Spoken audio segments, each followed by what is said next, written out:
everyone. Welcome back to episode 46 of the Nintendo Prime Podcast.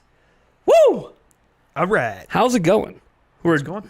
We're a day late and a dollar short. We are. I am your host, as always, Nathaniel Janc. And to my left, your guys' right, is Mr. Eric Moore. Hello, everybody. Oh, boy. We're getting excited times around here. I'm looking at the calendar. I feel like we're roughly 6-ish weeks away from Prime Gaming Fest. Don't have dates yet. But we don't have dates yet. You know, Jeff Keighley made it sound like we were going to know by the middle of April. It's the middle of April, and we still don't know when the dates that's are. tomorrow's for. Yeah, that's right. It'll be exactly it's a Friday. Exactly the middle. But yeah, we have no idea when he's going to announce it. Maybe it won't be till next month, even though he said news would be in the next few weeks, and that was 3 weeks ago. So who really knows? That's one thing that we just don't know yet when it's happening. I'm really, really hoping it's happening in the first half of June rather than the last week of June because I'm gone. And that would suck if I got to try to move all that around. But whatever. We are going to have the show no matter what. Even if Eric's got to run it solo with Toad as his host. Oh, Lord. I might have to fly Mike Perez in to come co-host with you. Yeah. All right, guys. So welcome to the Nintendo Prime Podcast. A few little notes before we get going today is I have a little bit of an announcement. Every episode after this week will, as far as I'm aware, always have 3 people. All right? So me, Eric, and a third person. Now, this third person won't necessarily be part of the podcast every week, but you can almost consider them a new sort of co-host. Yeah. I mean, I don't know how you really call it because they're not technically going to be here every week, but they're going to be filling in when we don't have guests. And that person is Nintendo Academy, a.k.a. Mike Perez. You guys might know him. If you don't, go check out his YouTube channel. He will be the official. I'm filling in anytime there's no guest. Even if a guest cancels, he will fill in moving forward. So you're going to see a hell of a lot of him around here on our Wednesdays because it also gives me the confidence every week that I don't have to necessarily dig out a guest. I could just say, hey, we already got 3. Mm-hmm. I don't need to dig for one. And if I dig for one, maybe they become number 4. Maybe I just decide to make them a permanent part of the podcast. I have no idea. Okay. We'll see. I got to have some further conversations with them. But that's going to be nice. It's going to be nice. I need to have a bit more talks with them behind the scenes to get everything locked in for that stuff. But I'm pretty sure it's going to work out just dandy. I know he has the time. I know I have the time. I know we'll make it work. I know this is not our usual podcast night, but that's okay. We weren't going to skip the podcast. Did you guys think we were skipping the podcast? Be honest. If you were in the chat, did you think we were skipping them? I mean, Eric was here. I was. We technically could have pulled off the podcast yesterday.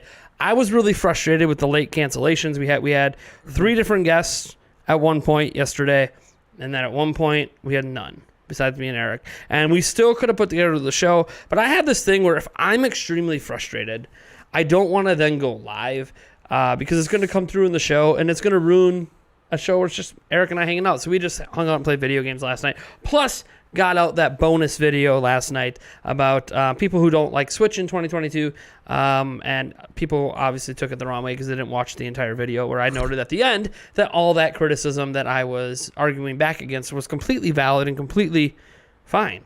There's actually nothing wrong with it. People like what they like. Like, there's nothing wrong with being critical of these companies. Contrary to popular belief and the name of my channel, I am not a Nintendo shill. I do not work for the company. They do not pay me. In fact, Nintendo won't even talk to me. So me and Nintendo aren't exactly like this, all right? Like, that's just not how it works. I just really enjoy Nintendo games. Mm-hmm. And that's why we have this channel. So let's get into what we kick off every podcast with, and that is, what have we been playing lately? Now, I know one game Eric and I have been playing, MLB The Show. Yeah. 22. Yep. Playing it on Xbox, having a good time. Oh, I mean, we're big sports fans. fun. We're big baseball, basketball, NFL. I know he loves hockey over there, too. Oh, yeah. So any sports games like that are always going to be enjoyable to us. And we have our own created teams in the NL and AL. We're going to work our way till... It's going to be interesting to see how it works. Work our way to the World Series. See, I've never actually done it this way. No, so, what? It's gonna be interesting to see how playing against each other works. It's just split screens. It just split screens. Yeah. So it's gonna be really interesting and fun to do that and see what happens. we both youngified our teams. We went with young guys with a lot of potential, and we're sort of cheating so we can have really, really good records and have our players not suck and hopefully progress after year one. There might get to a point that we don't have to do that. I'm kind of hoping after year one they progress enough, but we don't know because most of the progression happens after the season's over. It takes into factor all their training and then all their stats and everything goes from there. But we'll see what happens with that. So yeah, been playing that, but I know you've been playing something else. What have you been playing? Still playing Kirby. And I where actually are you? beat the story. He's ahead of me, baby. I am, apparently. It's actually a really interesting ending. Although I got kind of distracted. To be fair, I've been helping Yulia with Fire Emblem Warriors. Yeah. So I haven't got to I'm trying to play my Switch, and then all of a sudden I look over and she's like, "I need help." Okay, I got you, honey. She's really bad at her directions of the map because of how fast you move in there. She gets confused in which direction she's going. So I'm like, "Okay, honey, go this way, then go that way." I can't even say go left, right. No. I got to point this way, then that way, then that way. Now go behind you, and then this. Anyways, she loves the game, but I mean, I understand. She's not used to twin sticks. She's not used to that fast of movement. Warrior games are. But she's doing good. She might actually have beaten it last night or will tonight. I'm not sure. We had a bit of a scare with the fiance. We'll get into that towards the end of the stream. I was almost riding solo the rest of my life, so that's a fun one. I don't even know about this. Yes, Eric doesn't even know about this. We'll talk about that story towards the end, though, during story time. Story time. But speaking of story time, the actual story of the game is awesome. And then it sets up a great after story as well. So you're gonna like it. Yeah, I heard the post game's great. Yeah, it is. I haven't got there yet. Well, it's not going to take me long to get there. I don't know if this is technically the post game that I'm in or not or what, but don't know until you're done. I'm pretty sure it's post game. Cool. Well, that's fun. So you have gotten to the point now that you've beaten the main part of Kirby, even though there's more. Mm-hmm. Thoughts on the game? Oh, phenomenal! Updated thoughts. Phenomenal. Even better than last time. Yeah, I mean, I have enjoyed it a lot, and that's saying something because, I mean, I enjoy gaming, but it isn't as much as kind of what I used to. So to actually enjoy it, fully enjoy a game, I'm looking forward to playing it at night, almost every night, and that doesn't happen really a whole lot anymore. So it's phenomenal. Cool. So outside of MLB The Show and my one Madden league I'm in, I haven't really touched my Switch much in this last week. As I said, every time I go to pick it up, I happen to be sitting next to Yulia when she needs help with Fire Emblem Warriors. So it almost feels like I'm sort of playing Fire Emblem Warriors all over again through her, even though I've already played the game. Nice. I didn't beat it though. She's almost, she's if she's gotten to chapter 23, which I believe is the final chapter in the game, she will be officially ahead of me because I stopped right before the end. How does someone stop right when you're at the end? I don't know. Another game must have came out or some major life event must have happened that derailed me, and then somehow I never got back to actually beat it. So she's actually going to beat it, which is quite impressive. And she's beaten it on normal. She started on easy because she wanted really easy. She didn't want the enemies to attack her. And then she's like, what the hell? They don't even move. I'm like, I know. Yeah. So then she put it on normal, and she actually likes the difficulty. We'll see if she ups it out when she's done. Maybe she moves on to Hyrule Warriors. I have no idea. So I haven't actually played a ton of Switch games. Again, MLB The Show is pretty good. I mean, of course, it's pretty good. It's pretty good every year. It's one of the best sports simulation games that exists. So that's not really shocking. It's like talking about NBA 2K. It's really good. Those are both equal tier, really really good simulation games. So it's not like Madden where there's stuff to bitch about, nitty gritty. The only thing I will say is I wish there was a way to force win. And when you're simming the season.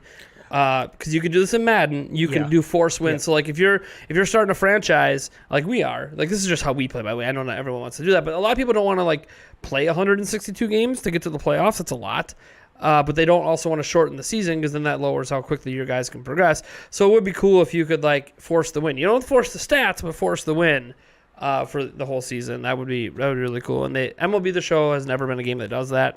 That would be a feature I'd like to see, but it's such a minor gripe. Major flaw that I absolutely do not like about this game is when you're setting your lineups, you put a guy in the lineup and it just auto assigns a position to him, even though he plays a position. That is the dumbest thing. And by the way, this criticism's all valid for Switch because this game's on Switch. Yeah, and it's interesting when you look at the lineups because like we would trade for a bunch of players and they would have clear positions. We have a first baseman, we have a second baseman, and it's fine if they don't put in the guy that we want to play, but there should be a second baseman playing second base, right? Not a right fielder. I move him from my bench to the lineup, and all of a sudden it moves my second baseman to right field, and it's weird. Makes no sense. Now, granted, it's such a minor thing, and we could fix it really quick once we realize it. Like, I had Jose Reyes playing first base when he's a right fielder for a long time, and it's like, it's annoying that the game wouldn't just keep him at their position when you put him in when you don't have anyone at their position in the lineup yet. That was the thing. If there was somebody already playing that position in the lineup, fine, you're going to slap him somewhere else. It slaps a DH first and then goes to another position. But that's not how it works. Again, a minor thing. You don't have to set your lineups that often. Not that big of a deal. But still, those are the little things when a game is that good that can just take it to that next level. That little extra attention to detail. Just like the fact that, guess what? There is, as an example, this is really irrelevant, but DH is now just a universal thing across baseball. Mm-hmm. So we shouldn't have to set lineups for pitchers because they don't exist anymore. Yeah, I think that was still just in there from... It's a carryover from last year. Well, it was kind of still borderline on... No, I will give them credit, though. It doesn't run that way in the game. Right. They've constantly kept the DH. Which is I was worried they might because again the rule might not have been official. The other thing is that they may allow you to turn off the DH. If you don't like the DH, they may allow you to turn it off, which would then allow those lineups to become valid. So that's actually probably what it's for. Who knows? All I know is it doesn't really matter to me. Everything's working as intended and having a lot of fun. And the thing with that game is there are so many ways to customize it. The way you want to hit. The way you want to pitch, the way you want to run base paths. Like, everything is customizable. So even if you don't like all the default settings, just change it to something you like. Like, you don't like having to use a meter or you don't like having to use the control stick to do crazy pitches, fine, don't. Just have it be the old school, pick a spot in the zone, hit a button, and throw it there. Mm-hmm. Like, you could do that. It's okay. We don't do it that way. We use the meter pitching because it adds enough variance. It adds enough variance that you're not exactly sure if the pitch is going to go. And I mean, it's true. Like, you can miss a little bit to the left, and your pitch could be in the top right corner. You miss a little bit to the left. Next thing you know, it's all the way on the other side of the plate. So it's enough variance that when we play each other, it should actually not make it obvious. Everything shouldn't just be in the heart of the plate, basically. Mm-hmm. And everything's not always going to be perfect on the corners or right out of the zone. It's going to be. It adds a little bit of skill. All right. So. Yeah, MLB The Show 22, great. I have played it on Switch now. It is solid. They released a patch that fixed a lot of the problems I was going to complain about. So now that those problems are supposedly fixed, I haven't played it yet since the patch. So I probably have very little to complain about. I mean, yeah, it's 30 FPS versus 60. It took me a bit to adjust with NBA 2K. It's fine. Maybe I'm just playing on too easy of a setting, but it's fine for now. Maybe on the hardest settings, that stuff matters. But I'm doing all right. I want to make sure we shout out Brian C. Mm-hmm. Thank you so much for the $9.99 super chat, man. He said podcast is going to be awesome. Glad to see Nintendo Academy more. Yep, he's going to be on almost every week. And getting married tomorrow. So I'm super excited. Oh, nice. Congrats. I didn't even know you were engaged. I didn't even know you were dating. So that's congrats awesome. To your husband and or wife and or both. I have no idea. But congratulations. And I wish you well, Brian. Yeah, great. Enjoy that. Hopefully you have a lovely honeymoon planned, if not right after, later this year. Enjoy. Man, that's awesome. Getting to the finish line. Partner for life. Wife. Hey, I try not to make presumptions, all right? Right, exactly. I don't know you, man. How do I know what you're into? Yeah. I didn't even know you were dating. I don't even know who you are. Is your name actually Brian? I have no idea. Does the C stand for Calhoun or does it stand for calamari? I don't know. Or call me maybe. Call me, Brian. Call me maybe.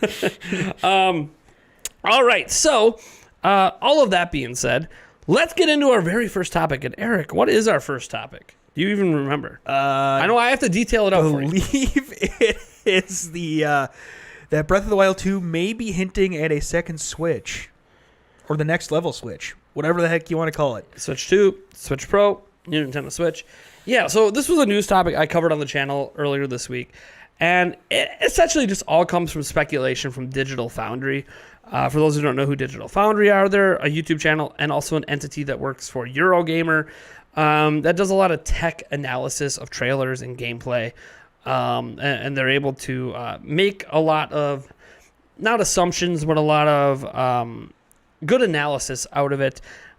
And it's funny because some people get mad at Digital Foundry because what they do seems to fuel console wars a lot. Oh my gosh, the game runs better on Xbox than PlayStation. Oh man, it only runs at 25 FPS on Switch. Switch is shit. And yeah, if you listen to the video, they're not usually trashing the consoles. In fact, a lot of times, like when things are, like The Witcher 3, a lot of people, oh, it's a blurry mess. It's this, it's garbage on Switch. Oh, I watched Digital Foundry. It's so bad. And in the video, Digital Foundry's actually, they're like, you know what, on Switch, this actually works. It's actually very playable. I'm really enjoying it. But that's not what you would get if you only read it from the fans. Mm-hmm. So I think Digital Foundry sometimes gets too much shit when it's really just coming from the people watching the videos, not from them themselves. If you actually just listen to their opinions and their viewpoints, they're much kinder about it, and actually sometimes note the frame rate dips end up not mattering as much as you might think they do. But that's neither here nor there. Obviously, it's all subjective opinion. But they finally had a chance in their latest podcast episode to analyze the new Breath of the Wild 2 footage. So for those who don't know, Breath of the Wild 2, when it got delayed, there was footage in the delay. One of it showed off the Master Sword. We looked at that earlier. But some of it was old footage. The thing is that old footage, which is from E3 of last year, was updated over the footage from E3 of last year. And most people didn't catch it. They just assumed it was just clips taken from the old trailer mixed in with the Master Sword. But it turns out it's actually different and upgraded in a way. How is it upgraded? Well, there's volumetric clouds, which are very taxing, very difficult to run in code. Not the first time they've been on Switch, though. And apparently perfect anti-aliasing. Now, this is notable because some people have pointed out, well, there's been a game that said anti-aliasing from Nintendo before. It was Xenoblade Chronicles 2. Xenoblade Chronicles 2 also had volumetric clouds, and conveniently Monolith Soft is helping make Zelda games. So, of course this makes sense. Couple notes. One, while there's volumetric clouds in Xenoblade Chronicles, you're zoomed out way away from them, rather than dealing with all of the physics of them up close like you are in this game. So there's a difference there in that it's going to be more taxing because you're closer to it. They had to put more detail into it than they didn't. Like if you look at the clouds in the trailer, look at the clouds in Xenoblade Chronicles 2, the clouds in Breath of the Wild are significantly more complex and jam-packed and more dynamic in some ways. Some ways, not every way, guys. As for the anti-aliasing, they do use a form of anti-aliasing in Xenoblade Chronicles 2 and Xenoblade Chronicles Definitive Edition. But it's not perfect anti-aliasing. In fact, it's still pretty blurry and there's still some jagged edges. It just smooths out certain edges. According to Digital Foundry, in the footage given to us, it's perfect anti-aliasing. Every edge is smoothed out. Every single edge, including Link's hair that's flowing in the wind. It's all perfectly anti-aliased, which that's hard. They noted the Xbox Series X, and they probably noted this because they recently tested some games on it, that it struggles with perfect anti-aliasing. That most video games do not have perfect anti-aliasing. They do have, 2x FXAA, or like they have certain, but not perfect. It's not. There's always going to be some jaggies somewhere. The question is if you notice it or not. But according to them, in this footage, there was none. Now, I'm not technical enough with my know-how, and the footage is compressed, and so is the compression messing with it and making it look like it's there when it's not? I don't know. It definitely looks a lot, and I noted this before, the game looks a lot clearer than it did in the original Breath of the Wild. It looks like it's running at a higher resolution for starters. And I noted that it doesn't look like it has that many jaggies. Apparently it has none. So that's all. What they speculated is that it seems like this game, with the volumetric clouds combined with perfect anti-aliasing, and obviously what everyone's already noticed with the higher resolution, that this is probably not running on the base Nintendo Switch hardware. At least what we are seeing isn't running on it. Doesn't mean the game doesn't run on it, but that what they're showing is running on potentially newer hardware. They do note it could just be re-rendered on a PC. I was going to say, I was just thinking that. But they also went on to note, as soon as they said that, because I've said this before too, Nintendo hasn't really ever done that. They always, when they're showing gameplay, show what it actually looks like on the system. It's interesting. Just something to keep in the back of the mind that a lot of other companies do that all the time. We see fake visuals visuals all the time, or in engine, but notably not actual gameplay, notably not on PS5, not on Xbox, just in engine. Okay, so you rendered it out on some high-end 3090 Ti PC. That's cool. You do that. But that's not actually what it's going to look like for a vast majority of people that aren't rocking 3090 Ti's with 12900 KSs and DDR5 rocking at 6000 megahertz. Okay, like, it's just not what it's going to look like for most people. For some on high-end PCs, absolutely, but not for everyone.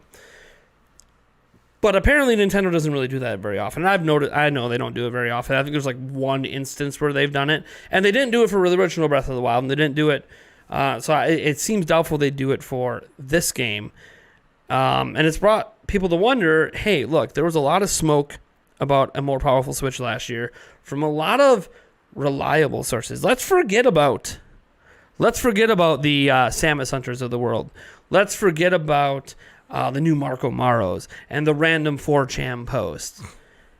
How about Jeff Grubb, actual journalist? How about Takahashi Machizuki, actual journalist? How about Tom Phillips, actual journalist? How about, I don't know, forget Nate the Hate even, although, to be clear, Nate the Hate's why a lot of people get mad about Switch Pro.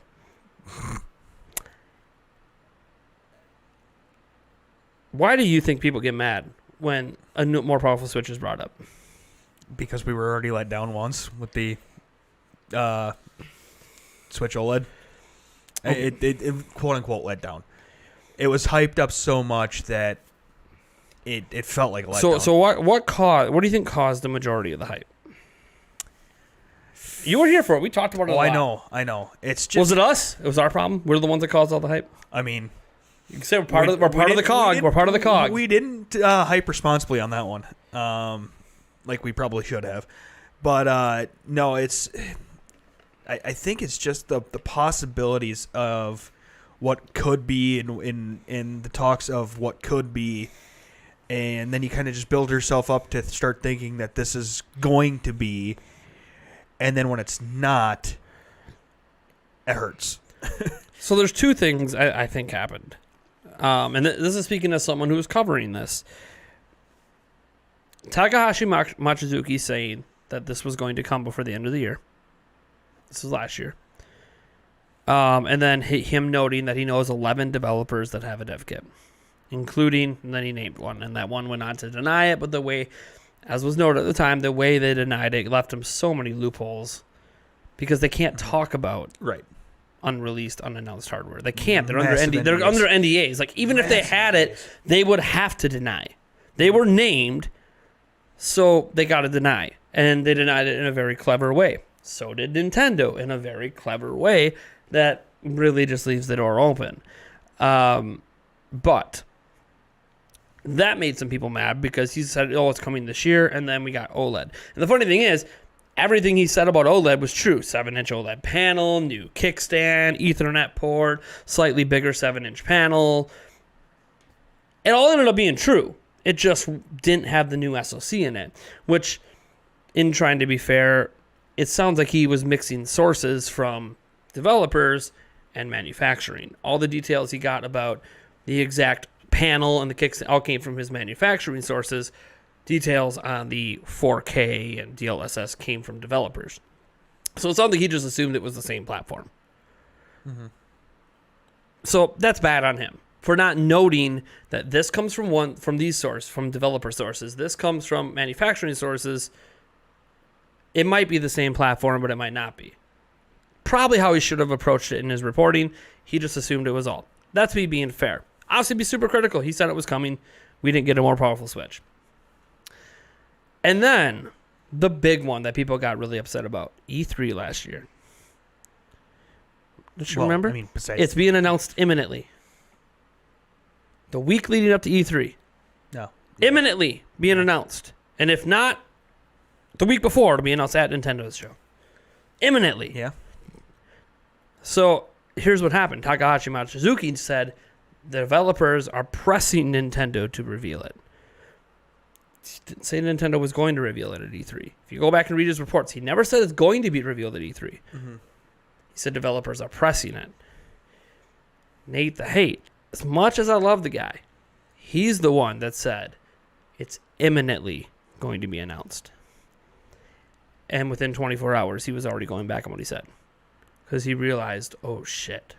He went back and reread his sources. And went, oh, wait. Or just said, oh, my God, this is spreading like wildfire. I just literally made everybody in the world expect this thing in the next week. I don't actually know if it's being announced in the next week. What the fuck did I do? What was a bad word choice? I don't know. He literally, he talked about it at length on his podcast. Why he said imminent, and then all of a sudden, in redouble checking his sources, he realized, oh, shit. They never my sources never actually said Nintendo's about to announce it. It was basically he basically heard exactly what Takahashi Machizuki heard, which then leads you to believe, did he hear anything? You guys can be judgmental of that of yourself. But he basically heard exactly what Takahashi Machizuki said, is that developers are pressing Nintendo to reveal it. Not anything that says Nintendo's actually revealing. Nothing from Nintendo was saying they were going to reveal it. It was developers want this damn thing on the market, and you could understand why developers want this damn thing on the market. It's more powerful, runs their games better. Why the hell wouldn't they want it out there? Mm-hmm. I mean, it's possible that he also just shot a shot and took a shot, and then within 24 hours, and within 24 hours, wait a minute, this shot was too deep. That was a full court shot. It's a full court shot. Yeah, 1 in 10 billion chance of it being right. If it hit, he's also also a genius. But the fact that it didn't hit was youch. So I think that is what's created a lot of the animosity, is a lot of legit people like Takahashi Machizuki talking about it and saying it was going to come last year, and then one particular trusted insider saying it's going to imminently be announced, and that being dead wrong. And then Takahashi Machizuki only being half right. Mm-hmm. Which is why I still give Takahashi Machizuki credit, because I'm sorry, guys, when the guy says 7-inch panel from Sony, and it's a 7-inch OLED panel from Samsung, and it turns out it's a 7-inch OLED panel from Samsung. When he says it's going to have a kickstand like a Surface, and it is a kickstand just like a Surface device, says there's going to be an Ethernet port on the dock, and there's an Ethernet port. I'm sorry, when he's getting exact details right, I'm going to be a bit more forgiving that the 4K DLSS part wasn't right. Not even did he get the size of the panel right. He got he get the whole the manufacturer, but didn't he get the actual part number right too? Yeah, I think he got something like that right too. So that was the thing. Like, clearly, it's proven that Takahashi Machizuki had real sources. That's why I'm less dismissive and less angry at him. My thing is, and I'm sure he thinks in hindsight, is assuming that what he was hearing from two completely different sources was the same device. And it's also possible that it was in the beginning. There's also that the chip shortage just kind of... Chip shortage could have led to delays. Like OLED could have originally been meant to be the Switch Pro. Yep, and then we can't deny that possibility. Decided to... Yeah, and then maybe Nintendo thought they'd have enough made, chip shortage would be over, and it wasn't. So it could have started last year as our plan by the end of the year is to launch the Switch Pro, and then, okay, well, we have enough panels. We just don't have enough of the chips, so we're just gonna release this as it is. Try to get a sales bump for the holidays. Not that they needed it, because Switch was already selling out, but whatever. So getting back to the topic, Digital Foundry is, in their humble opinion, stating that Breath of the Wild 2 looks like a game that can't run on the current Switch. By the way, one thing they didn't talk about, the level of detailed draw distance. I noticed this looking at the footage. It's and going back and playing Breath of the Wild, it's significant. Like in Breath of the Wild, there's a lot of pop in. The trees pop in, grass pops in. But in this game, especially scenes when he's in the sky and looking down, you can see trees an awfully far way away and pretty clear. Some of that you can say is higher resolution, but some of that's also level of detail, draw distance is farther. Mm-hmm. One thing to note, and this is playing devil's advocate, Breath of the Wild was a Wii U game. Very true.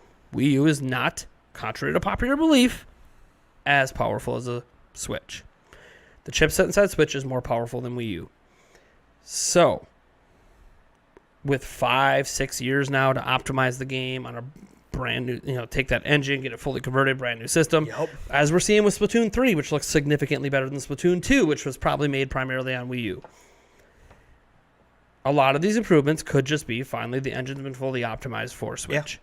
Yeah, that's very true, too. But if the engine's fully optimized to the point that it has full anti-aliasing, when no other game on Switch has pulled that off, one, I fully believe in Nintendo's developers can pull miracles off in their own system. Oh, yeah. But that's the part that gets me. That that everything looks like it's sticking at 1080p. Although, note, Digital Foundry found one 720p scene. No boy. So it is using dynamic resolution between 720 and 1080. Still. Dude. Yeah, that's insane. What do I you hope think? so. After going through everything, the past, the current, what do you think? I want to hype responsibly. But then again, I also want to go ape shit and not hype responsibly because I want another Switch. I still have my OG, and I'm really not wanting to buy another one if I don't have to until a second one comes out. So, what do you want to be different to get a new Switch? I mean, power. I mean, it's power. A little bit more power, a little bit better, which allows you to play a little bit better games, allows you to bring more stuff over, which, I mean, gives you a whole lot of other things. I mean, the better screen's probably going to be nicer, but the better screen in and of itself isn't enough for me to get a new screen, a new Switch. Basically, you're only buying a new Switch when there's more power. Right. And that's it. When games run better, higher frame rates, when you can see some benefit to it. Like MLB The Show, being able to run at 60 FPS will be nice, right? Right, for sure. Man. Storage space would be nice, too. More storage space would be huge. Yeah. But no. I mean, I did a video yesterday on people criticizing the Switch, and legitimately, all the criticisms are fair. Not enough storage space. In 2022, it's pretty weak power-wise. I do find comparing it to the Steam Deck to be a little off-putting. And I say that not because the Steam Deck isn't comparable, but the Steam Deck is it didn't come out till this year. So it's literally a 2022 device compared to a device that came out in 2017. Right. It's a 5-year difference. I don't know that it's fair to compare a device that comes out 5 years after another and say, oh yeah, look at how much more. Well, it's been 5 fucking years. I hope it's a lot more powerful. Let's worry about comparing Steam Deck to the next Switch. And even then, the next Switch doesn't come out for 3 years. Is it fair to compare Steam Deck 1 to the new Switch, which might be even more powerful than the Steam Deck because it's using even newer technology? Like, that's why I don't always know that it's always fair to make those comparisons when they come out during drastically different time periods. And the funny thing is, Nintendo doesn't care about any of this. Like, we're talking about how Zelda might lead to a more powerful Switch this holiday or next spring, and yet Nintendo doesn't care. They're laughing to the bank. Mm-hmm. Kirby sits at the top of the sales charts in the UK for like 4 consecutive weeks, which has never happened for a Kirby game. We just got reports that Nintendo Switch, for the first time in like half a year, is the #1 selling platform in Europe last month. Holy cow. In all of Europe, the entire European nations all combined, Switch is the best-selling platform again. It's been at the top of the NPD charts for a majority of the last 4 years, and again for the majority of 2022 so far. It's obviously the only platform people seem to be buying in Japan. I know PS5's had a couple weeks where it's done well, but doing well hasn't even passed Switch once. So we could talk about the power.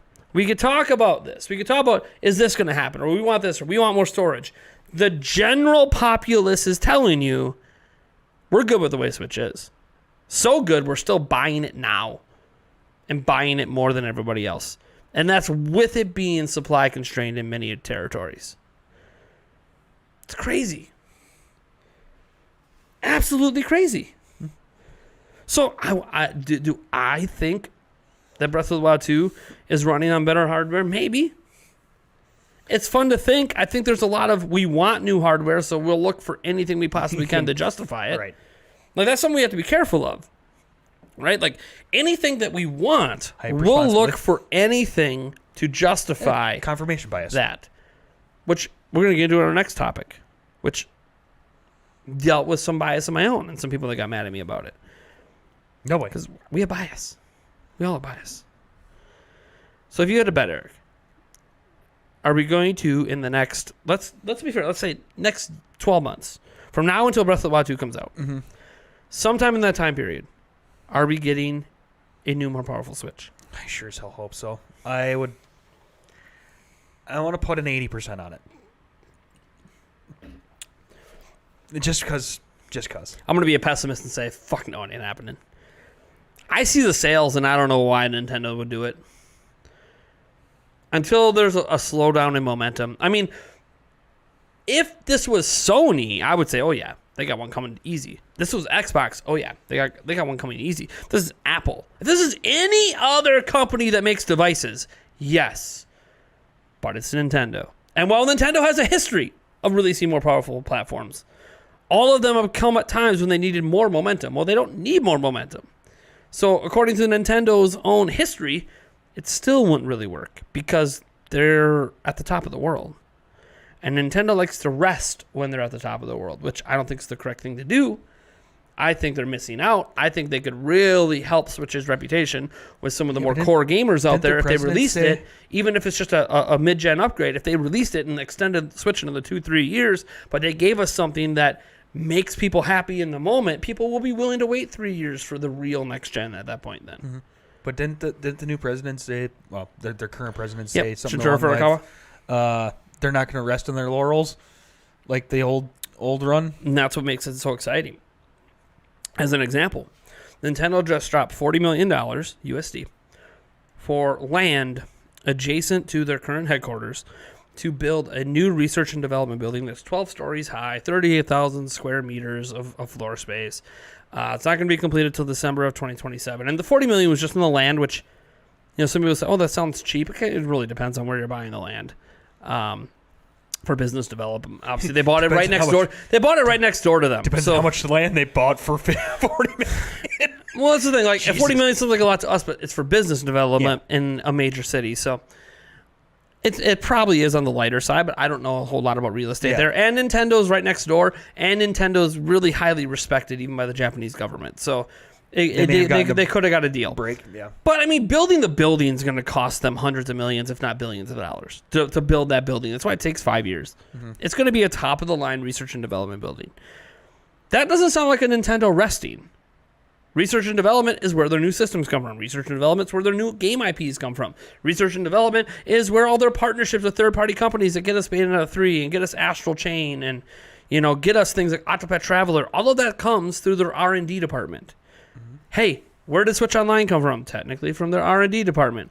Would be great if they had a bigger R&D department so they could do better, right? Like, they're obviously building this building because they're going to be expanding their R&D. And that's great. And maybe they're going to expand their game developers too. So they want to have like their main headquarters and expand the team there, and then kick R&D to its own building and then expand the team there. And maybe Nintendo's about to grow by 3,000 employees, 4 years from now, which that's good. 5 years from now, I guess, when it's completed. That's good. I'm happy with that. So it doesn't sound like he's resting because he's expanding the company. Mm-hmm. When they are, by all routes, at least 2/3 the way through the generation. And he's reinvesting the money in themselves, which sounds like a confident company that isn't resting. And while he has talked at length about not wanting to fall off a cliff, Nintendo has a history. High highs and then immediate low because they don't know what to do once they're at the top. Maybe Shintaro Furukawa knows what he's doing. Maybe he'll break the mold. Maybe we will get a more powerful mid-gen Switch in the next 13 months, despite the chip shortages. Maybe we won't. Maybe it won't even be with NVIDIA. Maybe they're working with a different company. I mean, Nintendo's mentioned in the past. Their research and development is being invested in things like virtual reality. Oh, well, LOL, LabOL. They're researching VR now. Mm-hmm. They didn't stop looking into VR after Virtual Boy. They're not stopping after Labo. what was nice about what Satoru Furukawa said last year during an investor meeting during a Q&A session, he said, we're investing heavily in looking at technologies outside of our company. And you already saw that with the NVIDIA partnership in the first place. Mm-hmm. So I think he's trying to make Nintendo more in tune with what the fuck is going on out there. Why is our cloud gaming worse than the competitors? Why do we seemingly have issues with a lot of internet browsers with our Wi-Fi chip? What is up with that? Why has that been a problem? Like, guys, I wasn't running the company when Switch came out, or, we're Wii and Wii U. Why do we keep having Wi-Fi chip issues with so many damn routers? What are we doing wrong? What's everyone else doing right that we're doing wrong? Why does cloud versions of Kingdom Hearts run so shit for us, but runs fine for other people on other systems? Where's the mistake in our infrastructure? Why are people bitching about our online services but not bitching about Xbox and PlayStation? What are they doing right that we're doing wrong? And I think Shuntaro Furukawa was very in tune. There's a long laundry list of people that will give them their ideas of what they're doing wrong. I can guarantee you that. All they have to do is listen to their customers, and they will certainly find out what the hell they are doing wrong. So we'll see. Getting into our next topic, because obviously we have no idea what's going to happen there. Right. Bandai Namco. Okay. Bandai Namco's been partnered with Nintendo a long time. They have a partnership going decades back. Bandai Namco, as an example, for those who don't know, you ever want Mario baseball games? Bandai Namco is like the only company that's ever made them. So every Mario baseball game we've ever seen going back 20 years, made by Bandai Namco. Obviously with a partnership with Nintendo. Because you can't use Mario without Nintendo's permission. So Bandai Namco's been doing stuff with Nintendo for a long time. They did a couple Donkey Kong arcade games back in the day. Not the originals, but some since those days. They have, if you ever see Mario Kart at an arcade, no matter which version it is, there's two different versions. Bandai Namco exclusively is the company that made those. And several other things. They've touched a handful of IPs over the years. Star Fox is an example. They famously were the developers behind Star Fox Assault, which actually didn't sell very well. Not Star Fox Adventures, but Star Fox Assault.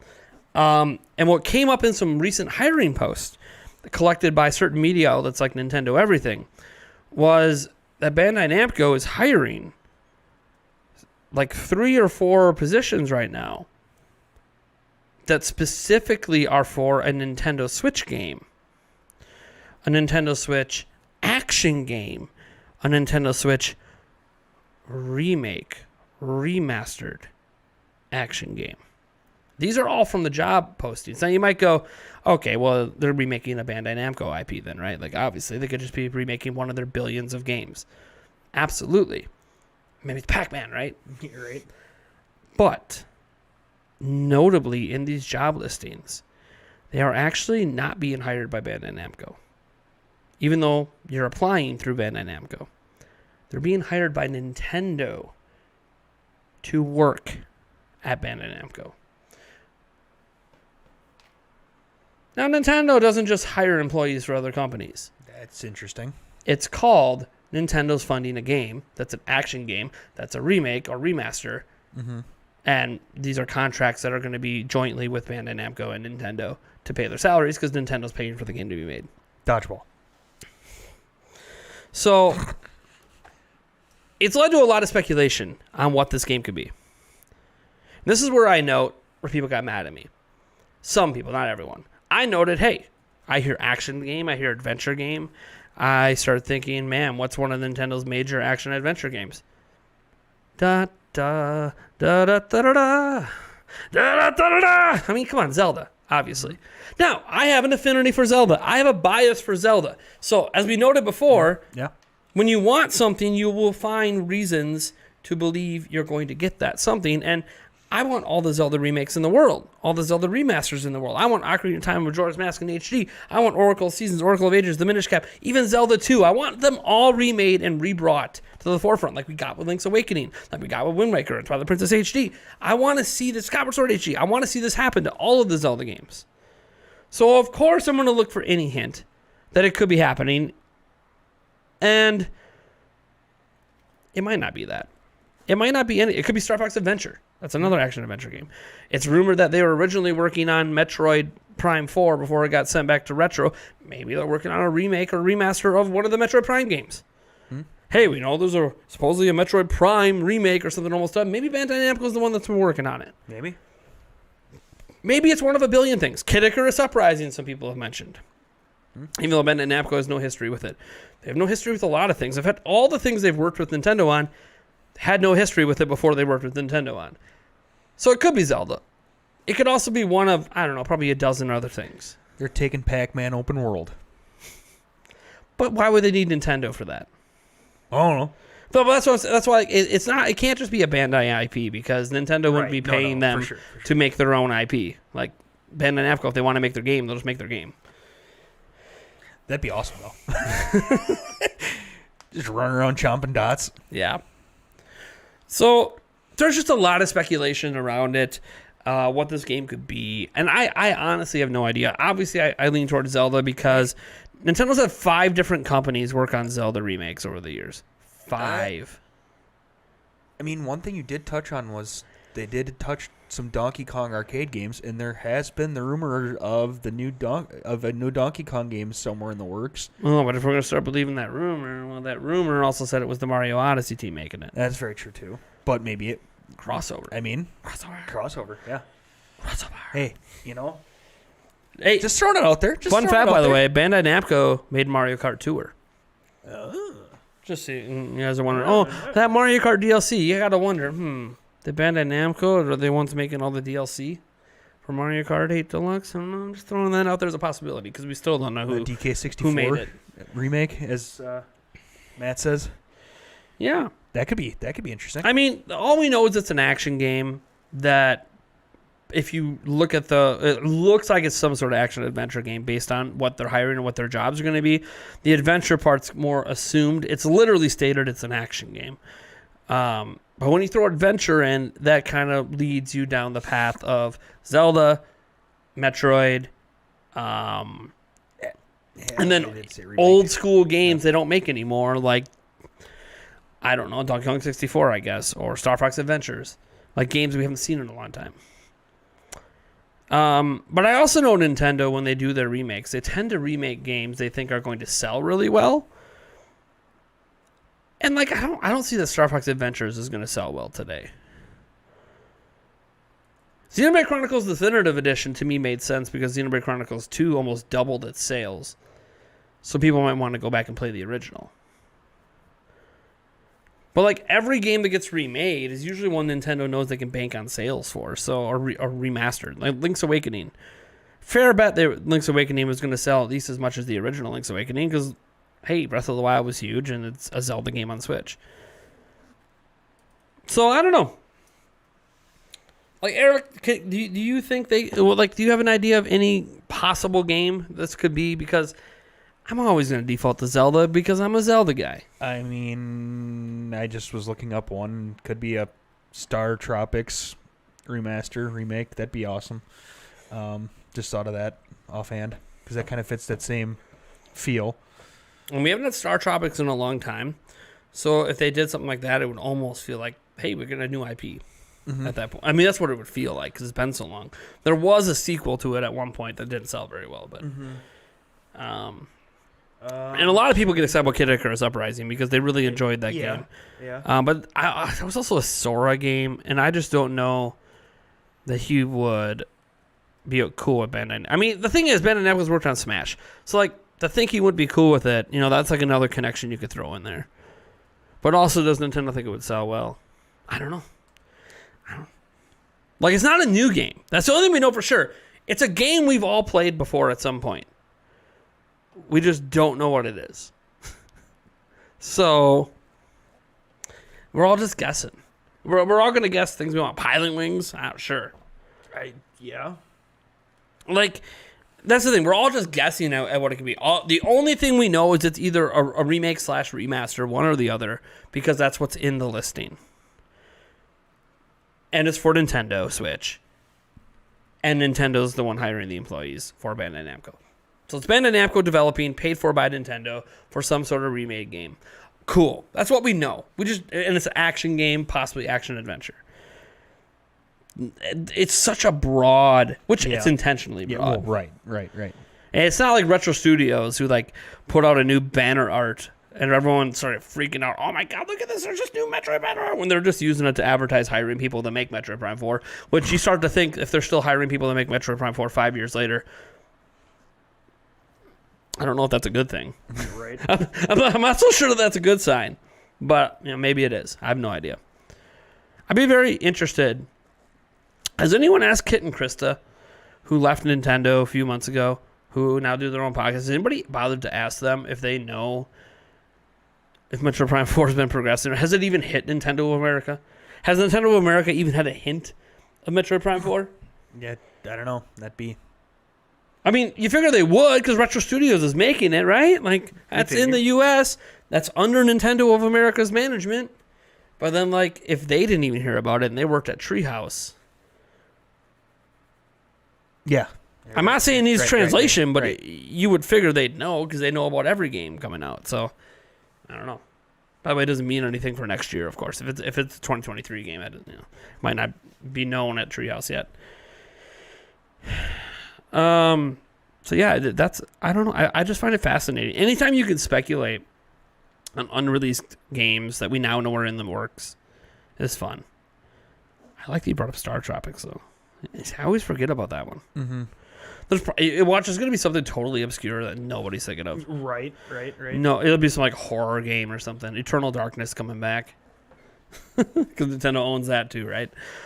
Who knows? Watch, all it is it's a Bandai Namco IP that Nintendo's paying to be exclusive. An exclusive remake of a Bandai Namco IP. Always possible. Again, it's so vague in the hiring post. We just know Nintendo's paying. Yeah. That's about what we got. That's about what we got. No, that's Capcom though, so I don't know if they'd allow that. No. Capcom. Dream Master. Yeah. Master. I saw you looking at that. Yeah, Capcom handles Capcom. Yeah. Next up, we have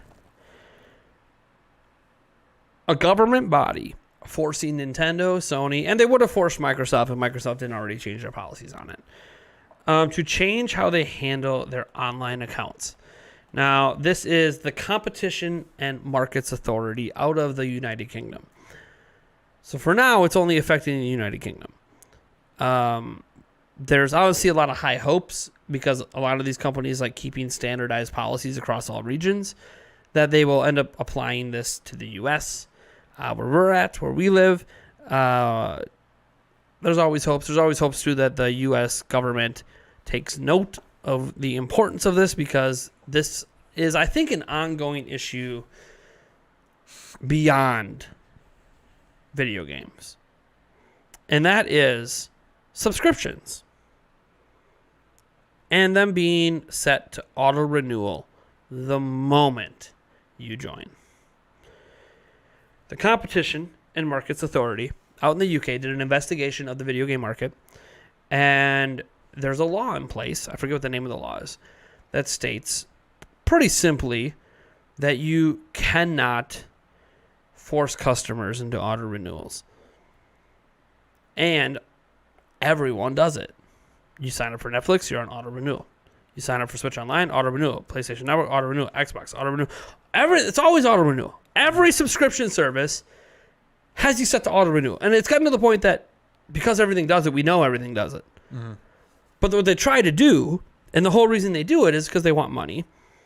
And they're hoping that even if you don't use their service, you forget you're subscribed and then you pay for the next month. Mm-hmm.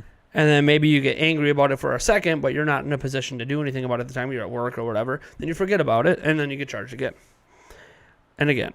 And again. Mm-hmm. And again. And I can tell you it's happened to me. Oh, yeah. It just happened to me today. Yeah. The ESPN bill came through, and I'm like, wait a minute. Forgot about it. Where the hell does $70 come from? Forgot about it. It's a once-a-year thing, too. Shit. It's a once-a-year thing. And it's like, yeah, I know that we use it, and we read the ESPN Plus articles, but we forget when it's coming.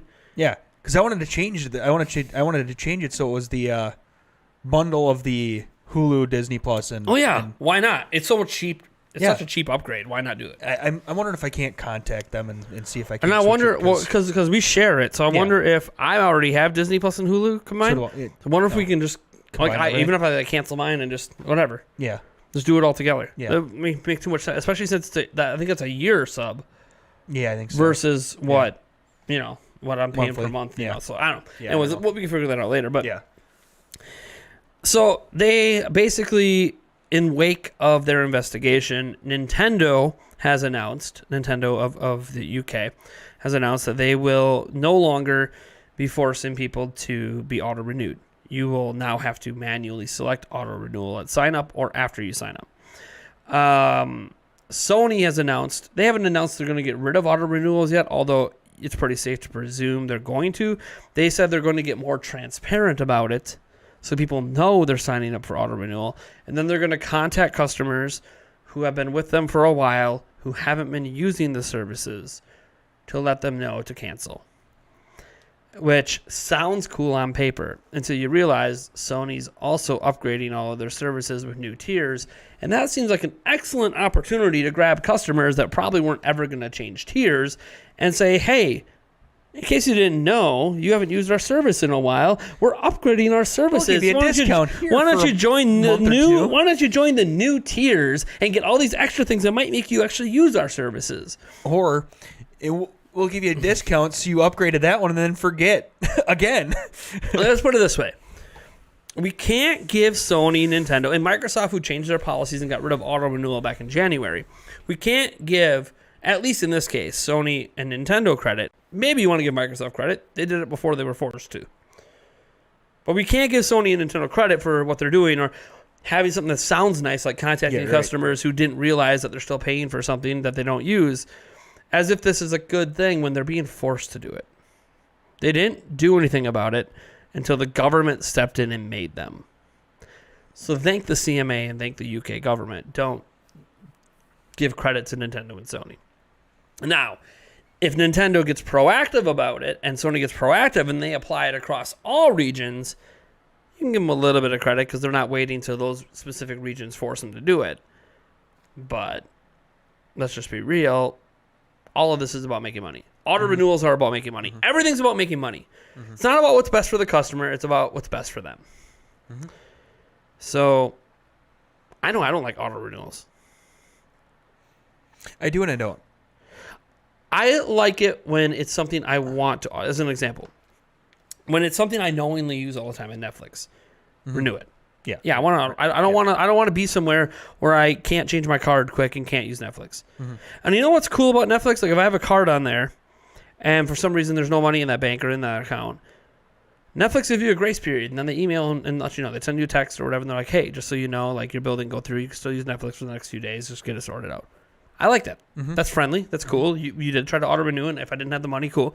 But that's something I use all the time, and I know what it costs, and I'll decide if and when that ever reaches a price point that I'm not willing to pay. Right now, Netflix has so much great content. I'm more than willing. Like all the price hikes they've done, I'm like, okay, but then they keep giving me more and more content I want to watch. So then I'm not really bothered by the price hikes because in order for me to get the content I want, you're going to hike the price. That's just how it's going to go. You're not going to keep getting HBO level content at the rate that, an insane rate that Netflix spits it out, and not expect prices to go up. Like cheaper than HBO, but does 30 billion times the amount of content they do. Right. Okay, well, yeah, that's going to cost more. So it doesn't bother me as much as some people always bitch about it. And I'm like, look, if it's too much for you, just cancel. Who cares? There's other services. Go watch Disney Plus. It's one of the cheapest ones. Yeah, it is. But they also don't produce as much content. So you get the give and the take. But so I'm not saying auto-renewal should go away. Clearly it should be there. But it should be something that we opt into and aren't forced to opt into, or just sometimes in such fine little print, hidden in a user terms of service page that's like 50 pages long, that all these companies know nobody's actually sitting through but lawyers and actually reading these terms. And it's hidden somewhere in there that you're automatically renewing. Oh, and by the way, some of the automatic renewals are like, oh yeah, and by the way, after your first 3 months, the price jumps up $8, and it doesn't tell you anywhere else. That happens on so many services, by the way. Not Sony, Nintendo, and Microsoft, but... And what's funny is after this was announced, the CMA came out and said, hey, we applaud the companies for taking these steps. Also, by the way, all you other industries, you might want to take note because you're next. Basically, we're coming after you. Basically, it's like, look, you haven't changed it. Like Netflix, you haven't changed yet. Don't worry, we're going after the entertainment industry next. Like, it's law. It's in the UK. It's law. You can't do it. They haven't punished anyone for it because they got to investigate. Right. You know, how are they doing it? How shady is it? You can have the option to auto-renew. It's not saying you can't have the option. It's just... And it can't be a forced opt-in. It can't they don't want it to be like automatically checked that customers don't even realize clicking next, they have it. Right. Shouldn't be that way. No, for sure. And you shouldn't be paused to be like, are you sure? No. If I didn't check the fucking box, just go. I paid. I gave you my money already. Let me watch now. Let me enjoy. Right. You don't need to ask me again to auto-renew. Guess what? You know what I'll decide I want to auto-renew? When it expires and if I still want to use it. So, I don't know. That's just me. I think this is all a good thing, and I hope this lands worldwide. What are your thoughts in general about auto-renewals? And just your general thoughts about what the CMA is attempting to force, because it's just law. They have to enforce it. So. No, for sure. CMA, I'm like, when you first said that, I'm like, Country Music Awards? Country Music Awards, right? Yeah, what? CMA, what the hell does that have to do with anything? Oh, yeah. And then you said that... Nintendo's going country. Okay. Yeah, right? But auto-renewals are nice when it's something that like you said before, it is something that I want to use it on. And I know what's going to happen. I'm going to constantly use it. Premiere. Prime example. Premiere and Photoshop. Use it all the time. Yeah, it's a subscription. Now, if I ever switch to an Apple device, I'm just going to get Final Cut and just pay a one-time $300 fee and be done with the subscription. But that's neither here nor there. For now, that's my option. You don't have the option on this. Final Cut's not something I can use, and I don't like the alternatives on PC compared to Premiere. But again, I use it all the time. Of course, I have to have an auto-renew. Right. I can't make YouTube videos without it. Like, literally, right. I'm screwed. No, for sure. Like, it pays for itself. My YouTube channel makes more than enough to cover. So, like, yeah. But think about some of the ones out there that we just don't want to renew. Even example, Viral Sweep. If I paid for it for a month for E3, I don't necessarily want to be charged again the next month. Right, exactly. And I never clicked a fucking button to auto-renew. In fact, I specifically canceled. But because it's such a low, like, it's $50, right? But that's such a low fee, am I really going to go to court over it? No, because the fees to file the fucking court thing costs more than the 50. So, and they know that. Yeah. They know you're not going to go to small claims court over it. Because it costs more money to bring it to court than what you're trying to... And I get it. When you win, they pay for those fees. That's fine, but... Yeah, but you're still out that money to begin with. You're out that money up front, and then on top of that, you're already out the money to them, and then you're out the money up front again. The time. And then the time. And then is it really worth all the hassle? And then you got to take off work to attend court cases, which may not be in this area. And you can actually get compensated sometimes for taking that time off, but then you're leaving it up to the courts on what that compensation's worth, and that's assuming that you even win. That it doesn't just get thrown out. Or the company just never responds. And then what happens when you get taken to small claims court, and I know because I've been taken to small claims court and I didn't respond, is you just get a default judgment that says, oh, you got to pay him that money back. And they didn't make me pay back lawyer fees. They didn't make me pay back anything. It was just like a $20. Someone came after me for $20. It was fucking stupid. But I just had to pay them $20. They lost more filing for that $20 than I had to pay them back. So, and that's the thing. These companies might know that. They can just let it go to default judgment. And then they don't have to worry about your lawyer fees. They don't have to worry about anything. Yeah. So, it's just, it's dumb. So, these companies know that. They know that the fees are too small, that no one's going to do anything about it. They'll just hope they can't. But, like, when I cancel it, and it still charges, that pisses me off. Yeah, that is beyond. Like you had your card on I don't know if it was Viral Sleep or Gleam.io, one of the two. And I literally canceled the membership and deleted all cards. There was no cards in the account. At least that I could see. Yeah. I go to my account, go to payment settings, there's no cards. And then you got charged like 2 months in a row. That was the... or was that Google? That was Google. Yeah, and by the way, I want to pay Google. Right. It's our email service. Yeah. I want to pay them. But he covered it 1 month because he didn't realize that I was paying extra every month for the email address he uses. So he's like, oh, hey, I'll cover it this month. Not a big deal. Yeah. Because I pay $5 a month for him to have that like, email. And again, when this and happened, it's like $12, $20. It's not like I was mad or anything. No. You're just like, hey, why man, is this, what the hell's going on? What's going on? Have you not switched the card? Like, if you haven't switched the card, cool. Just remind you, switch the card over. Not a big deal. You pay for this all. You've been paying for years. It's whatever. Yeah. But it's one of those situations where I did switch the card, and then when you told me it kept charging you, I went in there and deleted all cards, and then it charged you again the next month, and I'm like.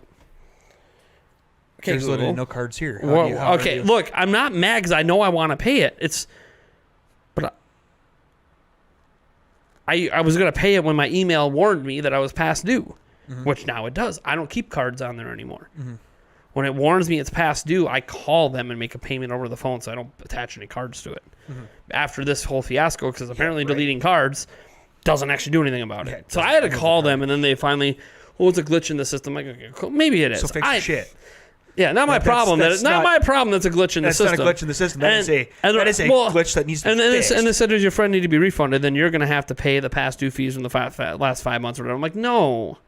That's not the concern. Wasn't the concern was just, hey, I took the card off. That's also not how that had been. Oh no, yeah. The right thing to do is say, I will refund you for all the months that you had to delete and not charge you for it. Right, exactly. You're a multi-billion-dollar company. You just let it go. Right.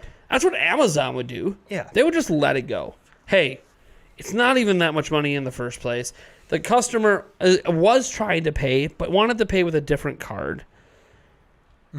It shouldn't be that big a deal. No cards on the system. Yeah, shouldn't be that big a deal. But no. But again, auto renewals, and that's what happens. Because of course I have it set to auto renew at the time. Not anymore, but I did then. It was default auto renew too. I didn't realize it was auto renew when I first signed up for it years ago, but. It's one of those that I use it every month, so I guess I'm not really going to complain it's on auto renew, but I didn't know it was on auto renew until I got charged again the next month. Wow, man, why'd I spend $10 at Google? What the hell is that for? Then you're sitting there trying to figure out what the fuck. That's the worst part of auto renew. Oh, yeah, because some of them use like third-party charging services, and you're trying to random $75 out of my bank to some company out in Tibet. What the fuck is that? Yep, nope. Oh, here's my bank calling me. Hey, did you mean to have the charge? I'm like, I don't fucking know. Yeah, it's possible. It's possible. Let me check every fucking thing. Let me check my internet browsing history. Let me check my email. Every fucking thing I've signed up for my whole goddamn life and find something that costs $75. Yeah. And let me figure out if it's them. Okay. Well, and the thing was too is that the ESPN came through PayPal.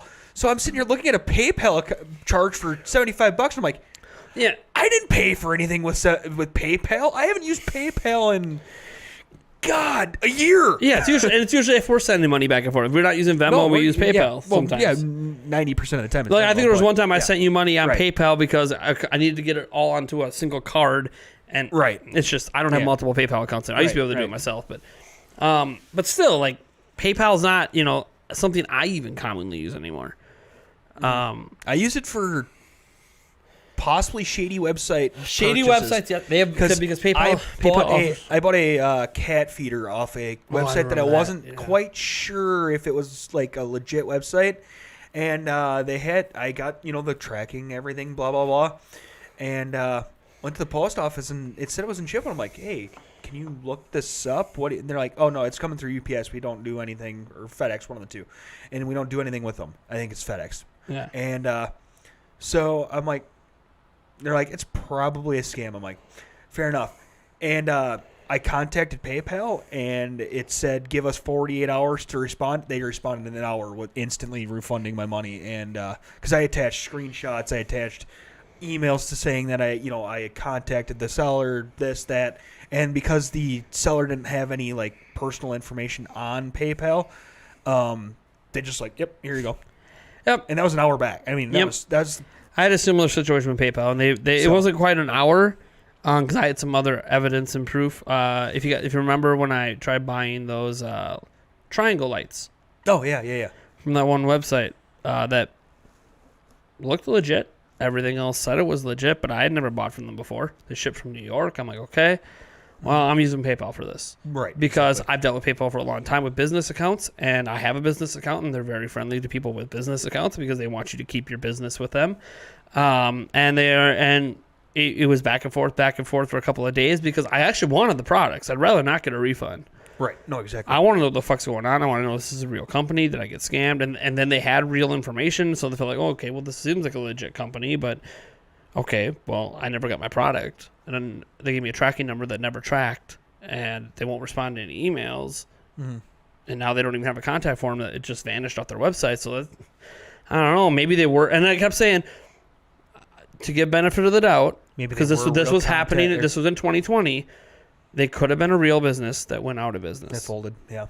Because a lot of businesses went out of business in 2020 and 2021. So I try to say, look, it's possible this was a real company in New York, and once all the stay-at-home mandates and all that stuff, like it could have just killed it. So it's possible that they just never took their website down, and I ordered, they're not really around anymore, and so no one's even paying attention anymore. Right. So like I'm like, but this is like $300 I would like back, and after, so it was a little bit more than an hour, but it took me about 2 days, and then boop, got my money back. And with that's one thing about PayPal that I like for any subscription service is if you have a subscription service and you use it through them to pay, and you never wanted to pay, you could just tell PayPal, I didn't mean for that to go through. Oh, no problem. We stopped it for you, so they can't charge us anymore, and here's your money back. So PayPal is kind of nice in that way too. That's PayPal's not always 100%. People get their PayPal accounts hacked and all that, but PayPal is. What's funny is it's easier to work with PayPal with fraud than a bank. I had a situation with fraud with a bank, and it's fucking banks, dude. You got to file a police report. What's the police gonna do about my online order? Nothing. Literally, when I called the file, like, we're not going to do anything. I'm like, but they won't do anything with my fraud report if I don't have a police report. So I got to call a police report and report fraud on my account. Okay, did you call the company? They don't exist. So, yeah, right. Well, we're not going to do it. I'm like, I know. Yes. This is my bank's requirement. This, yeah. My bank apparently doesn't trust me to provide proof, even though what you're going to tell them is what I tell you. Right. So instead of working directly with me, they want to work through the police department. And I never got my money back from that. It had to do with an old Xbox account on an Xbox I sold, and I never got my money back for it.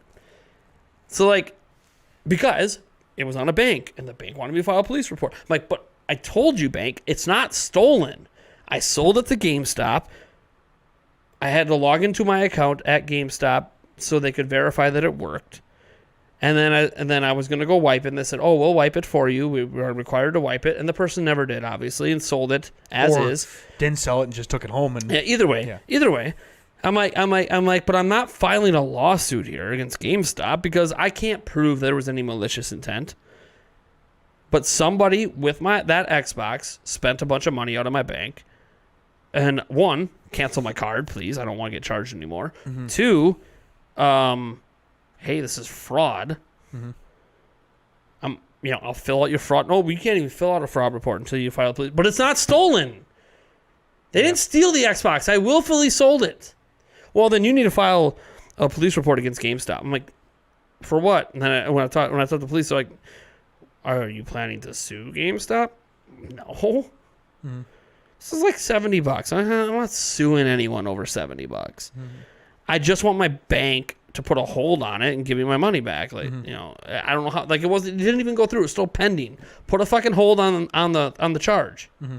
This isn't fucking hard. PayPal can do it. Why the fuck can PayPal do it and you can't? I need police reports. I need this. Why can Amazon do it and you can't? I don't understand. Like, maybe there's different legalities and laws. Yeah. Bottom line is banks are for-profit businesses. So for sure. Yeah. They just want money. Yeah.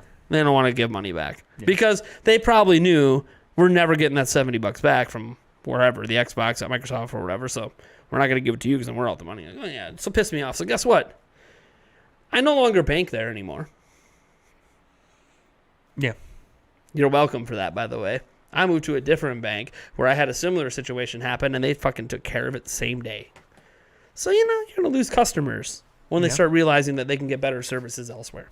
Yeah, yeah. Or they'll just do all your banking online. Yeah, no, for sure. A lot of people start doing that. But, yeah, I mean, auto-renewals, to get back to the topic, are great. Well, that's what it's all about, though. Right. This is what makes auto-renewals suck. It's all this bullshit. Right. And just the hassle that it can get you into. Yeah. Big fucking hassle. Yeah. It's one of those things that it's nice when you want them and absolutely stupid when you don't. And the whole world's going to subscriptions for everything. 100%. So we're dealing with it more than ever. Even we did at work, in my work, for support. So it's... That's the way the world... So, like, I'm understanding and I'm tech savvy, and I have a master list on my computer of everything that I've ever signed up for. But it doesn't mean I know where they're charging me from. So, I don't know. It's kind of a hot mess. But, hey, Nintendo and Sony had to update their policies in the UK. Microsoft update their policy worldwide for it. So hopefully they follow suit. They follow through with Nintendo and Sony doing it worldwide as well. I don't know that people make a big enough fuss about this, to be honest. Like, everyone listening right now, whether you're listening to the audio version, watching on the podcast channel, or watching live, like, have any of you guys ever been frustrated with auto renewals? On anything, whether it's your game consoles or any other thing you subscribe to, because all of us have been subbed to something, especially, I guess, if you're an adult or someone with a job that has a card. I'm pretty sure we've all had one auto renewal that we've looked at and went, son of a bitch, that charged. God damn it, I didn't want that to charge. I forgot about it. Let me go cancel it now so it doesn't charge next month. But I'm pretty sure most of us have had at least one of those. Especially ones that are like, okay, like the monthly ones, I think a lot of us know about because it's something we're using. Mm-hmm. Okay? But those ones that are like 3 months or a year. Or a year? Yeah, like the So like you could totally free. As an example, I subscribe to care.com. So I can find babysitters for my kids. Oh, yeah. Because care.com runs background checks and everything. So it's just something that makes it a bit more trustworthy than just going on random Facebook groups and trying to find people who babysit, or Craigslist ads, right? Like a place that vets and has reviews, and I can talk to other people who have hired them. So we paid for care.com. Totally didn't realize it was auto renewal, and got charged another $80 a year later. Which all I did was go turn off the auto. I kept the care.com. I didn't dispute them when you asked for a refund. But it's like, well, fine, I'll still use it for the next year, because I did use care.com. I still use it once in a while. It expires this upcoming October. Yeah. But I still use it once in a while. I don't look for babysitters as often anymore because we're just too busy. But still, it is nice to know, like, oh, if he's not available, my parents aren't available, we pretty much don't have anybody. That's pretty much it. Yeah. Those are our only options. Her parents will never watch the kids.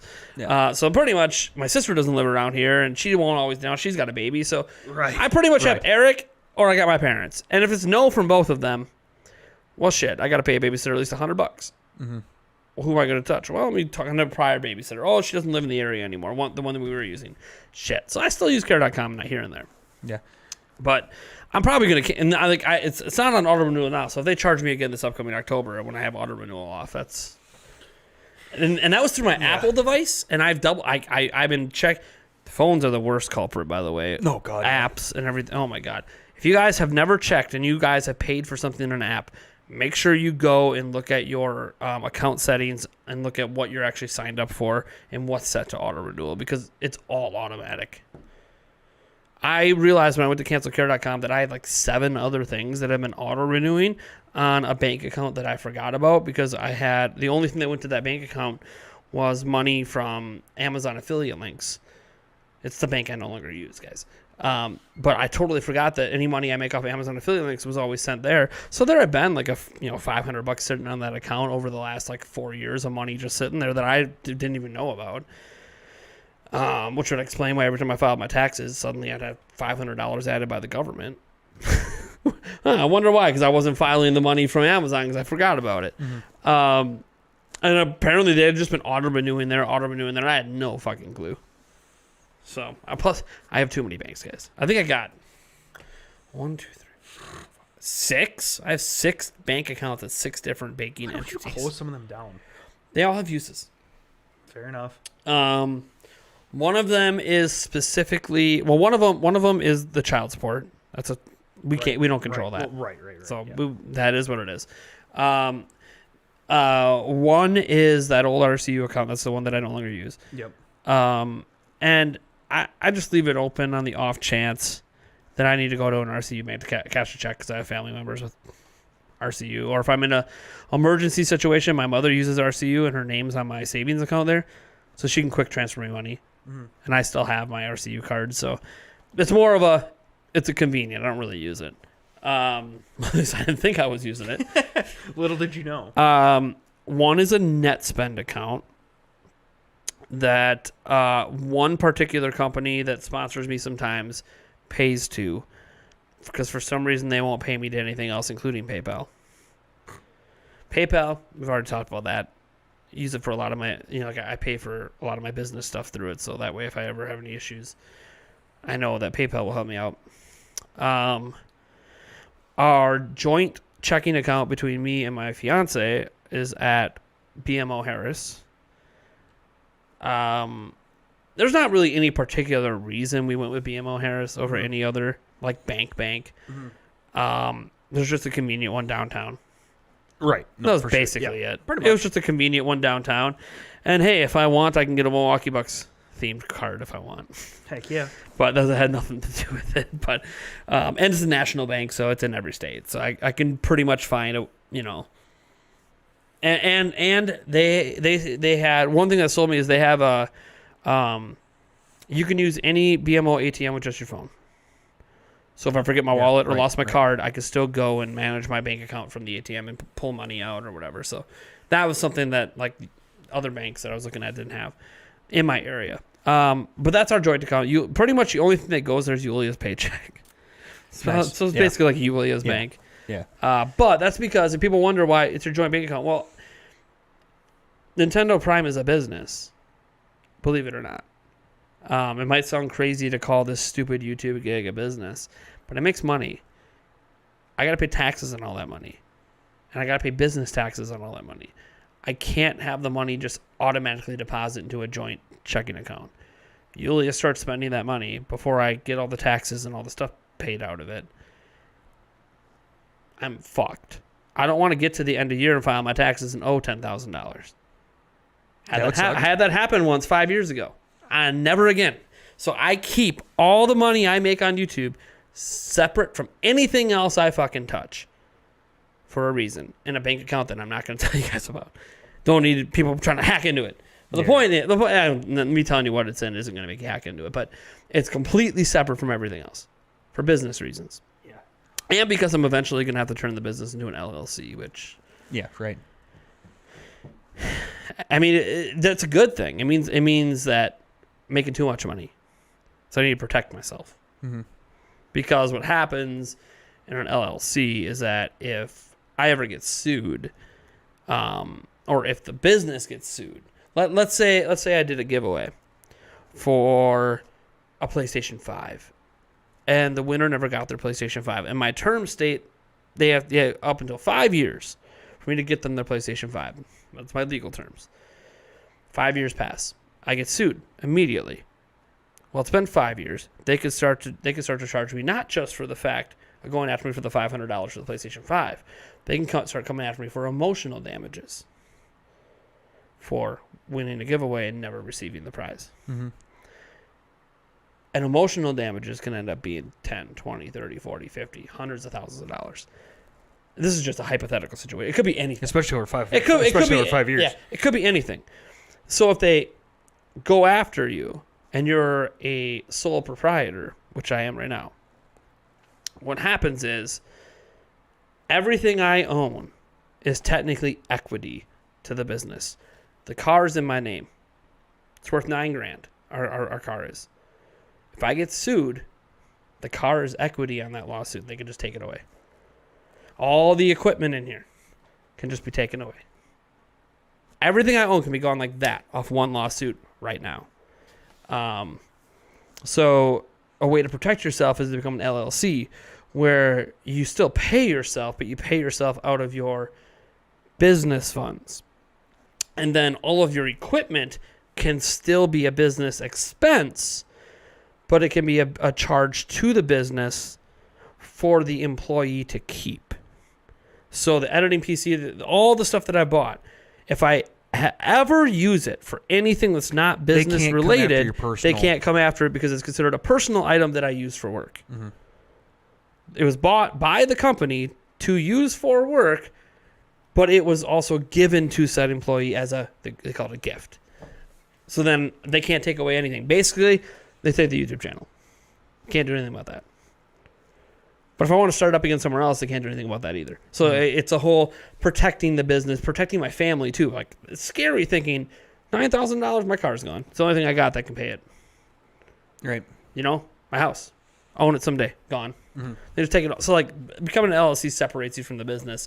So if the business goes bankrupt or gets in trouble, which, by the way, it's kind of clever because some people will screw you over on purpose as a business and let the business go bankrupt, or they get to keep all the money because the money was paid to them as an employee, so the government can't touch that money, even though the business has no money. Yeah, it's kind of funny how that all works. But yeah. Also, there's more taxes as an LLC, so yeah, I keep kind of pushing it back. Yeah, right. Pushing it back. Yeah. I don't want to pay that extra 15% tax. Thank you so much, government. Don't take any more of my money, please. Yeah. Anyways, one other thing I want to call absolute bullshit too on like auto-renewal / things too. Yeah. Looking at the ESPN auto-renewal stuff. Yeah. I can't remove my payment, like, at all. Do you have to add one before you can remove one? Some stupid sites are like that, where if you have no, I can update. I can't remove it. in the update, Like, period. can you just No, I can change. I can't remove it. I can't save it with blank. I can't remove it. I can't do anything. Like, this is real life shit that we deal with, guys. So, like, I'm again glad that CMA is doing something about it, but I can cancel the subscription. this is just what happens. We live in a capitalist world, and this is just what happens when it's all about money. They want to nickel and dime everyone. So be careful out there. Be careful out there. ESPN is bullshit confirmed, but like, this is like true for not just ESPN. I've had this with other places. This is just a general. Too, but this is just me dealing. Yeah, with and it's like we use it. It's fine. It's not that he got charged that, he was planning to update or upgrade or change something. Yeah. You would have actually got more money out of him. But now it's like, well, now I already got charged, so right. Yeah. fuck you. Right. Maybe next year. We'll see. Until I just set an Charge alarm on my- my phone for you next year, remember. like a day or two beforehand. so you can remember. Cancel the subscription. And Yeah, then and God forbid your phone breaks between now and then you have a new phone, then you lost your... Yeah, right. Because it's not all updated to the cloud, automatically transferred to your next device. Oh fuck no, I don't. Oh, interconnected. Fucking cloud. Fuck that. Interconnected. Yeah, no. Hey, how we're managing our show is in the cloud. I realize that, but my phone. I know, it's your personal phone. Fuck Yeah. no. All right, well, I think that's going to do it, guys.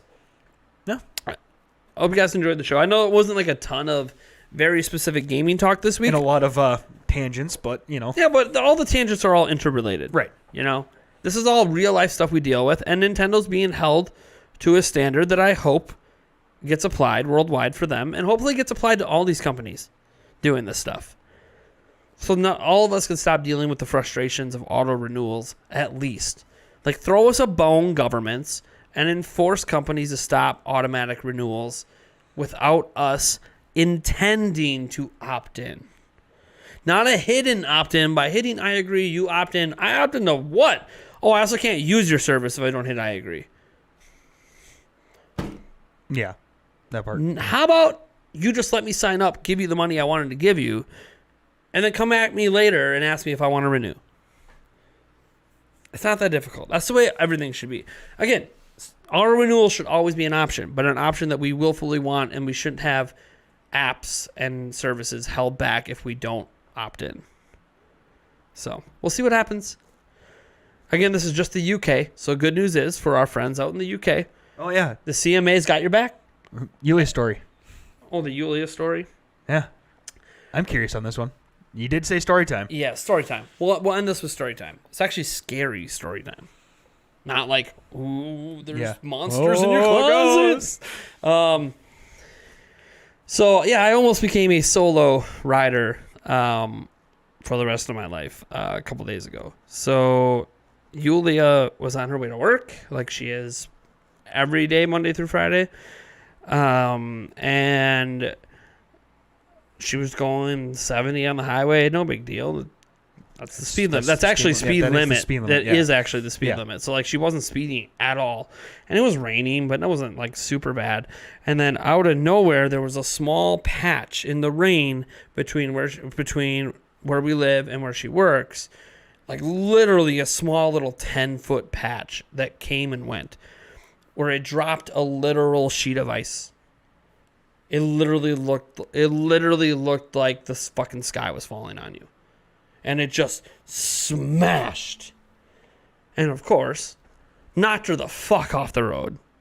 And she flew, because she's going 70, with no warning this was happening. Because it was like 50 degrees out. So, like, you're not thinking ice when it's 50 degrees out. But it was a small, tiny little, scary-ass patch where it just instantly dropped and then popped right back up right when you got through it. It's a really weird cold patch. Almost as if God himself was targeting and saying, fuck you. Yeah, fuck. You're getting hit today. Yeah. Made her fly off the road.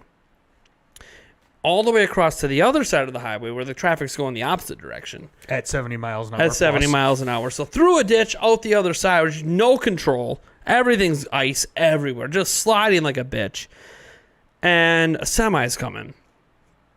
And according to her, obviously I wasn't there, but according to her, here was her sliding like this, the wrong way, and the semi was right here.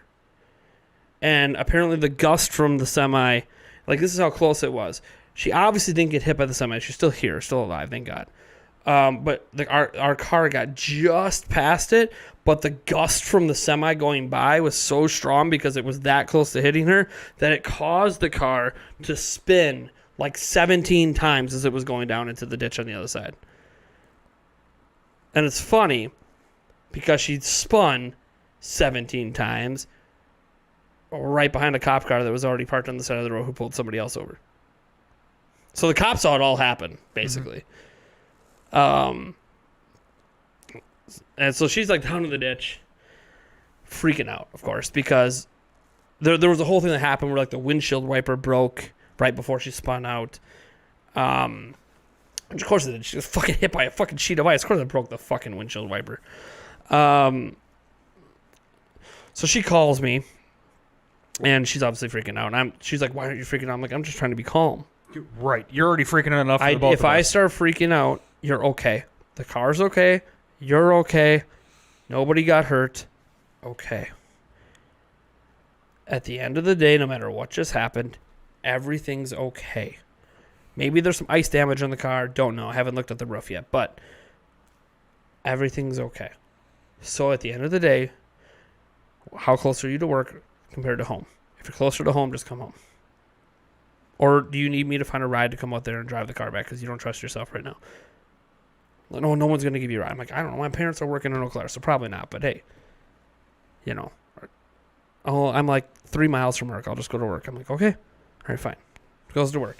But I guess the cop was all very friendly. You know, first off, asking if she's okay. Like, such a crazy thing, you know, happening and the spin on. Didn't blame her for any of it. Didn't assume she was speeding. You know, said, hey, you know, can your vehicle get out of this ditch? She's like, dude, I got a V8 Hemi off-road. The ditch ain't the problem, sir. I almost fucking died. Mm-hmm. I can get out of this ditch. That ain't the problem. Anyways, so yeah, you know, apparently that close to losing the love of my life to a semi, which wouldn't have been the semi's fault, wouldn't have been her fault. It was literally as much no fault as it can be, a crazy freak Mother Nature thing. Wasn't like she should have expected it because it was 50 fucking degrees out, not freezing. Had no reasonable expectation that this was about to happen, like she was driving too fast for conditions or anything. Like, no. It was a literal tiny patch in the middle of the storm that just dropped temperatures out of nowhere. Insane. And obviously with it being a sheet of ice falling down, the sky wasn't even knowing it was going to happen. Because it wasn't like she saw ice falling in front of her. It happened as she got into it. So, like, a crazy thing. And, of course, on her way home, the other windshield wiper did the same thing, broke. And she was next to a semi and immediately almost freaked out. Oh, yeah. Because she thought, here we fucking go again. Yep. And it wasn't happening again. It was just trauma, right? Traumatized. And then she was fine being next to the semi until the windshield wiper broke in the exact same way the other one did. And she's like, oh, shit. But there was no more ice storm at that point. She got past the semi, and then she was okay. But it's one of those, you know, and I think she's okay now. She was traumatized for about a day or so, and now at least she hasn't really complained much. You know, she's driven to work now again twice, and she seems fine now. But obviously for the first 24 hours, she was in pretty big shock. When she came home from work, because she gets home at like 12:30 at night, she couldn't sleep. She was up until 6 in the morning when I woke up. So That's insane. But she's fine. Everything is safe. I mean, that's the most important thing is no one got hurt. That's number one. And number two, hey, our car is okay. I mean, like, our car is okay at least to drive. I didn't see honestly, any damage, but honestly, in that situation, dude, call me. Well, I was worried about dealing with everything in my vicinity. No, if you needed to ride or something, call me. I know. Just explain what well, happened. if she wasn't going to drive to work, I was going to figure out something. There's more. I know. 9 times out of 10, I can easily take off. I know. Well, there was also the thought that, well, if that's fucking out there, do we want to drive another vehicle right through it again? Well, that's when you go about 20 miles an hour and call it good. Well, I know, yeah. But I'm just saying, like, there was also my thought that, like, man, if I come out there, does that like, put a whole other person at risk? If it's past and the storm's not there, I just need her to get somewhere. Yeah. No, I even told her, if you can't go to work, is there like a fucking exit? You can go to a hotel quick and just stay there. And I will come in the morning after the kids get on the bus, and we will figure this the fuck out. Mm-hmm. Like, it was all like all these situations, but it ended up, again, she's fine. She toughed through it, but it's a scary situation, you know? Yeah, no, for sure. Very scary situation to have your life on the line like that out of fucking nowhere, where you normally, when you hear about accidents, someone's being a dumbass. Someone's crossing the medium. Someone's drunk. Someone's high. Someone's, driving too fast in the snow, or thinks they're a fucking beast because they have four-wheel drive on a fucking ice road, which doesn't matter. When you slip, you slip. But that wasn't the case. This was literally a freak nature thing. And she's okay. So. Yeesh. So that was the story. And that's why I was saying, man, I was actually that close. Like, and I was thinking about this just earlier today, like, man, I can't imagine my life without her. And then, like, it's not just my life, it's the kids. You know? Yeah. But that's like how precious life is, guys. Like, even like that. Oh yeah. You know, it could be anything. You know, I'm overweight. What if I get hit with another heart attack? I mean, it could literally be anything. So life is precious. So enjoy every day. Tell your loved ones you love them. Absolutely. Play some video games. Have some fun. All right, guys. Right. Yeah. Catch you guys in the next podcast next week. Peace out. Later.